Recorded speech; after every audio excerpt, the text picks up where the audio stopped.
Assalamualaikum warahmatullahi wabarakatuh. Ketemu lagi sama saya, Insan Muhammad Agung Supriyadi. Saya mahasiswa AMI Citra Buana Indonesia. Saya mengambil jurusan atau program studi D3 Manajemen Informatika. Nah, di sini saya memenuhi tugas mata kuliah e-commerce dengan dosen pengampu Bapak Rio Raja Isdendi. Nah, di video sebelumnya saya sudah membahas beberapa materi mengenai e-commerce. Nah, untuk di video ini saya akan membahas mengenai empat tipe aplikasi elektronik commerce. Jadi dilihat dari jenisnya, e-commerce kerap dibagi menjadi dua kategori. Yang pertama yaitu B2B dan B2C. Nah, prinsip pembagian ini dilandasi pada jenis institusi atau komunitas yang melakukan interaksi perdagangan dua arah. Nah, jika dilihat dari perspektif lain, yaitu berdasarkan jenis aplikasi yang dipergunakan, e-commerce dapat dikategorikan menjadi 4 tipe. Nah, yang pertama yaitu e-market, yang kedua customer care, yang ketiga vendor management, dan yang keempat yaitu extended supply chain.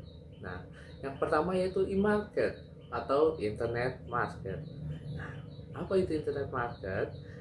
Nah, internet market didefinisikan sebagai suatu tempat atau arena di dunia maya di mana calon pembeli dan penjual saling bertemu untuk melakukan transaksi secara elektronis melalui medium internet. Dari definisi yang saya sebutkan tadi, barusan,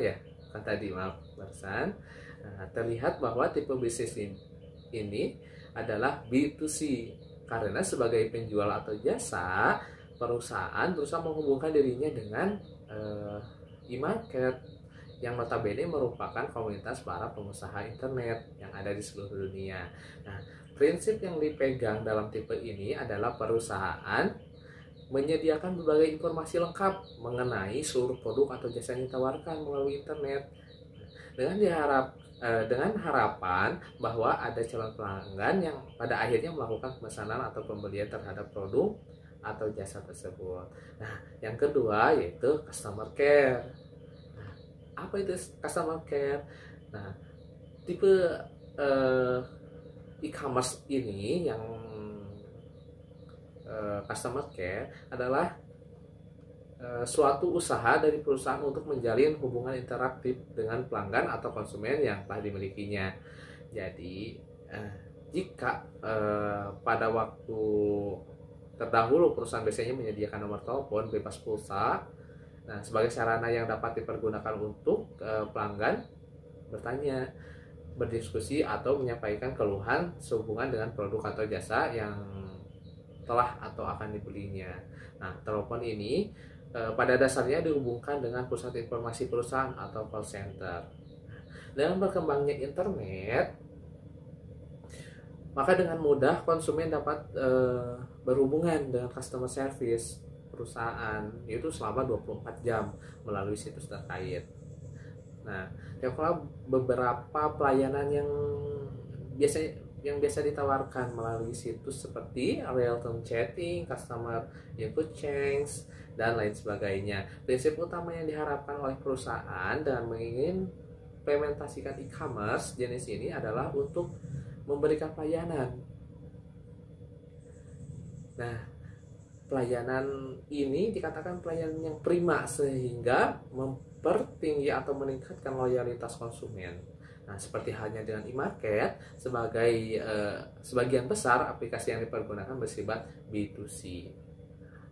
Seperti itu. Yang selanjutnya yaitu yang ketiga, vendor management. Nah, hakikat dari sebuah bisnis yaitu melakukan transformasi dari bahan mentah menjadi sebuah produk atau jasa yang ditawarkan kepada konsumen.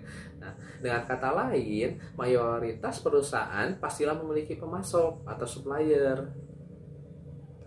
Di samping itu, berbagai aktivitas penunjang seperti proses, administrasi, pengelolaan SDM, dan lain sebagainya kerap membutuhkan beragam barang yang harus dibeli dari perusahaan lain. Jadi makanya para pelaku e-commerce ini tidak bisa berdiri sendiri perusahaannya, jadi harus membutuhkan perusahaan lain. Nah, proses pembelian yang berlangsung secara kontinu dan berulang secara periodik tersebut pada dasarnya memiliki kontribusi yang cukup besar terhadap pengeluaran total perusahaan atau cost center. Nah, penerapan aplikasi e-commerce untuk menghubungkan perusahaan dengan para vendor pemasok berbagai kebutuhan bisnis sehari-hari dapat menekankan biaya total yang dikeluarkan untuk aktivitas pengadaan dan pembelian barang. Nah, dengan dimanfaatkannya aplikasi e-commerce jenis ini, perusahaan dapat melakukan eliminasi berbagai proses yang tidak perlu. Jadi mengintegrasikan beberapa proses yang dapat dilakukan secara sekaligus. Jadi menyederhanakan proses yang berbelit-belit dan otomatisasikan proses-proses manual yang menekankan waktu dan biaya. Nah, jadi sehingga prinsip yang dijalankan dalam implementasi aplikasi e-commerce ini adalah perusahaan melakukan proses pemesanan, pengadaan, dan pembelian bahan-bahan yang dibutuhkan dari berbagai pemasok dan vendor melalui internet. Nah, dan para rekanan ini akan mengirimkan kepada perusahaan dan sesuai dengan kebutuhannya. Nah, jadi si aplikasi ini merupakan jenis B2B seperti itu. Nah, yang selanjutnya yaitu extended supply chain. Apa itu supply chain? Nah, supply chain adalah urutan proses atau aktivitas yang dilakukan perusahaan mulai dari bahan mentah atau raw material dibeli sampai dengan produk jadi ditawarkan kepada calon konsumen. Itu. Nah, selanjutnya proses generik yang biasa dilakukan dalam supply chain adalah pengadaan bahan mentah, penyimpanan bahan mentah, produksi atau operasi bahan mentah menjadi bahan baku atau jadi.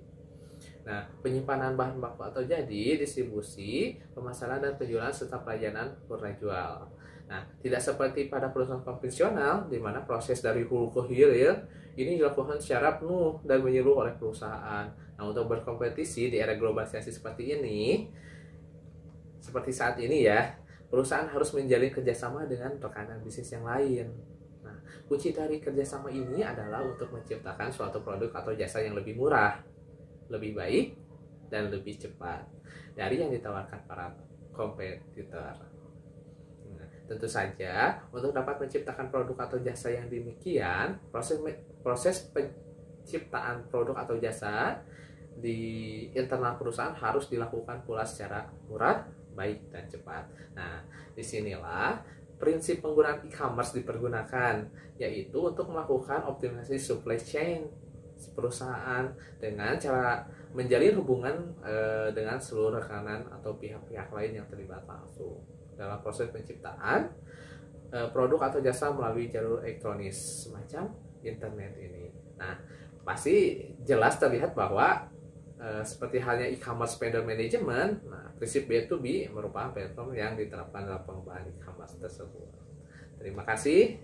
Mungkin cukup sekian, hanya sedikit ilmu untuk kita sama-sama belajar dan saling memahami. Jika ada pertanyaan, boleh tuliskan komentar, nanti kita jawab sama-sama. Kita belajar bareng. Terima kasih, mohon pengertiannya dan mohon memaklumi kesalahan dan doakan terus, semoga sukses. Terima kasih, sampai jumpa. Wassalamualaikum warahmatullahi wabarakatuh.